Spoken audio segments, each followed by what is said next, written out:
O que você acha que é sociologia e para que ela serve? Eu acho que é o estudo da sociedade e o que ele representa que ela representa tipo no mundo. Então, como as sociedades se relacionam e como uma sociedade em si organiza as suas hierarquias, por assim dizer. Então, eu acho que sociologia é o estudo da sociedade em si e serve para entender como os indivíduos, tipo, se relacionam e, tipo, como você... É isso. Sociologia é o estudo da sociedade como um todo, não só como indivíduo, como toda a sociedade se comporta nos termos, não no termo, mas o que tem em comum nessa sociedade, o que cada sociedade se comporta, como um todo no geral.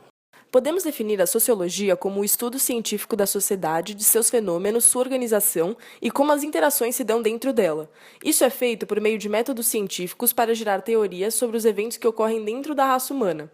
O sociólogo deve observar os diferentes acontecimentos sem seus próprios preconceitos e entendê-los dentro de um contexto maior. Essa circunstância foi batizada por Wright Mills como a imaginação sociológica. O termo sociologia, primeiramente utilizado por Auguste Comte em 1838, foi uma tentativa do filósofo francês de unificar diversas ciências humanas em uma só. Foi o contexto histórico da época que proporcionou a sociologia, dando a ela a maior importância que existe.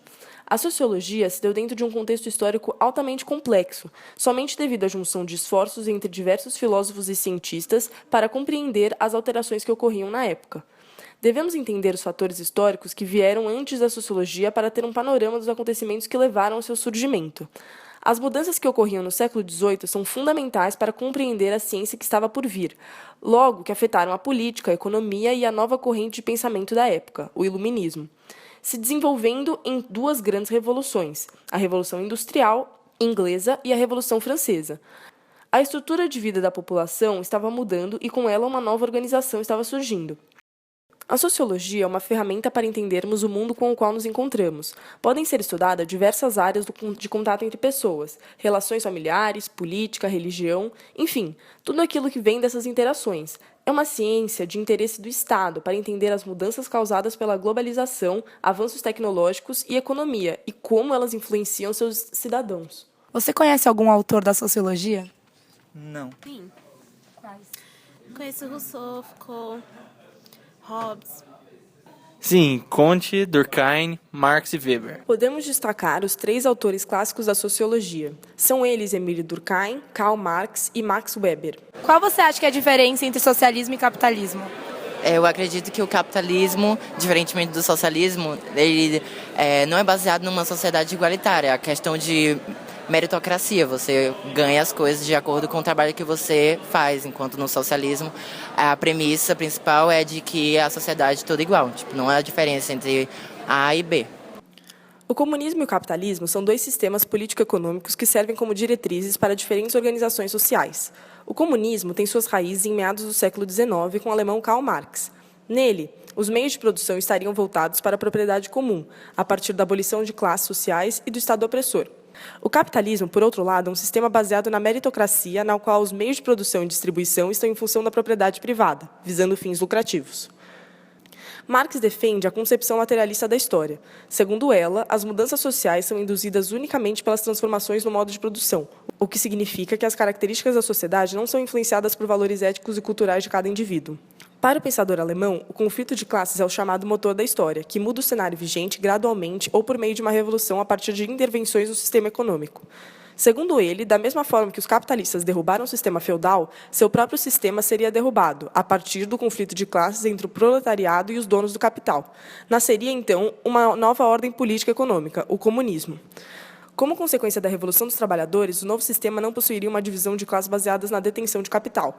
Ainda que houvesse desigualdades, o poder político-econômico pertenceria a toda a comunidade, de modo que não estaria concentrado nas mãos de um grupo privilegiado, o que possibilitaria uma sociedade mais humana e produtiva. Ao longo do século XX, foram diversas as tentativas de instalação de um regime comunista de sucesso. Tivemos a Alemanha Oriental, a China, de Mao Tse-tung, e o governo stalinista do Partido Comunista da União Soviética. Atualmente, entre os países que mais se aproximam de uma cultura socialista estão a Venezuela, a Cuba e a Coreia do Norte. Hoje, em pleno século XXI, o mundo aposta fortemente no sistema capitalista, com as principais potências econômicas do mundo adotando esse modelo. Você acha que a sociedade influencia os valores individuais das pessoas? Sim, a partir da consciência coletiva formada pela sociedade, essa consciência coletiva acaba influenciando na consciência individual de cada um. Assim como outros pensadores da época, Max Weber buscou entender a natureza das causas das mudanças sociais. Nesse sentido, ele foi influenciado por Karl Marx, mas também foi bastante crítico. Diferente dele, Weber rejeitava a concepção materialista da história, ou seja, ele acreditava que os fatores econômicos são importantes, mas as ideias e os valores dos seres humanos também têm grande impacto nas mudanças sociais. Por isso, defendia que a sociologia devia se concentrar na ação social e não em estruturas sociais. Para ele, as ideias humanas são as forças por trás da mudança, e por isso, os indivíduos têm a capacidade de agir livremente e de moldar o seu futuro.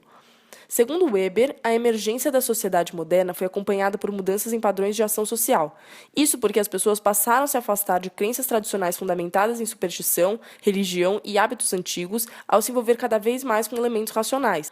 Então, se nas sociedades tradicionais as ideias e os valores dos indivíduos eram definidos pela religião e pelos seus costumes, na sociedade moderna, eles passaram a ser definidos pela razão.